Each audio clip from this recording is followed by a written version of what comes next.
A chimpanzee mother carries her dead infant for days. She grooms it.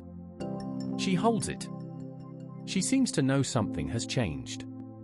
But she doesn't know what comes next. She doesn't lie awake at night imagining her own funeral. She doesn't write a will. She doesn't build a religion around the hope that death isn't the end. You do.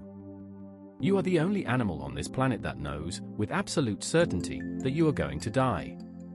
And you've known it since you were about 5 years old. The question is, what does that knowledge do to you?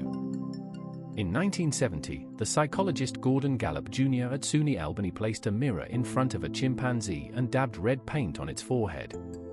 The chimp looked in the mirror, touched its own face, and examined the paint. It recognized itself. This became the mirror self-recognition test, proof that some animals have a concept of self. But self-recognition is not mortality awareness. The chimp knows it exists. It doesn't know it will cease to exist.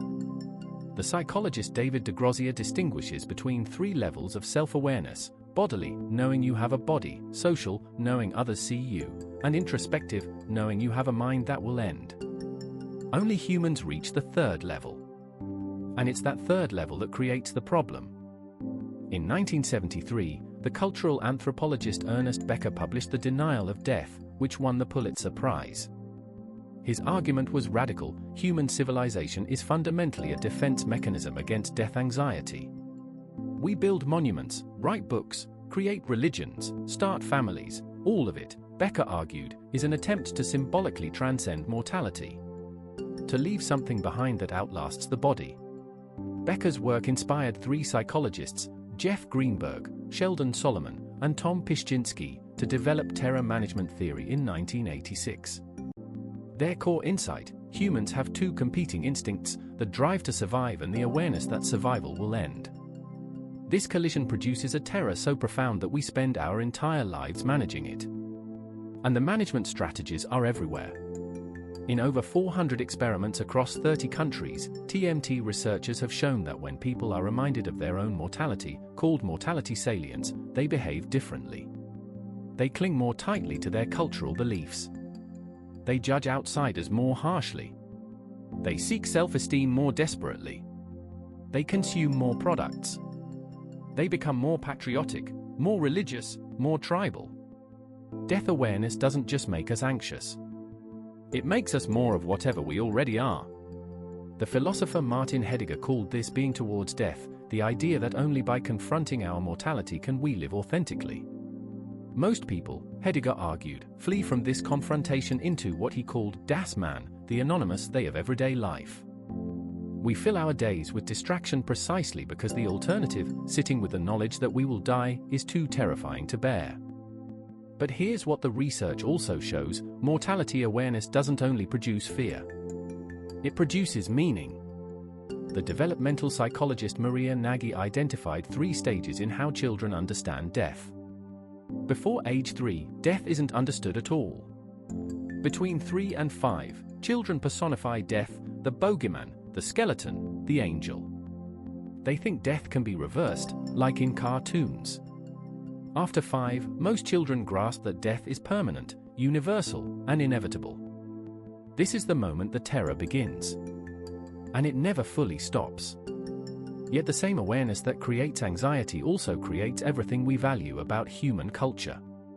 Art exists because we want to leave something behind. Love intensifies because we know time is limited. Religion persists because it promises that death isn't the final word. Even the simple act of planting a tree, knowing you'll never sit in its shade, is an act of defiance against mortality. Studies on near-death experiences, led by Dr. Sam Parnia at NYU Langone, have documented what happens in the moments between clinical death and resuscitation. Patients report out-of-body experiences, life reviews, encounters with light. Parnia's AWARE study, published in 2014, found that consciousness may persist for several seconds after the heart stops. We don't know what this means.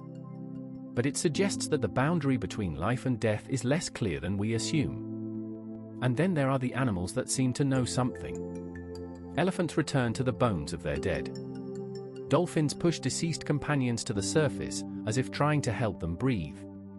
Chimpanzees carry dead infants for weeks. These behaviors suggest an emotional response to death, grief, perhaps, or confusion. But no animal builds a tomb. No animal tells a story about what happens after. No animal asks why. So here's the paradox. The knowledge that you will die is the heaviest burden a conscious mind can carry. And it's also the engine of everything that makes human life meaningful. Without mortality awareness, there would be no art, no religion, no philosophy, no science. There would be no Stoa, no Musing, no YouTube. There would be no urge to understand, because understanding only matters if time is finite. The psychologist Sheldon Solomon put it simply, the single most important human motivation is the desire to be alive after we die. That desire drives us to have children, to build things, to write books, to make videos. It drives us to leave a mark, any mark, on a world that will eventually forget we existed.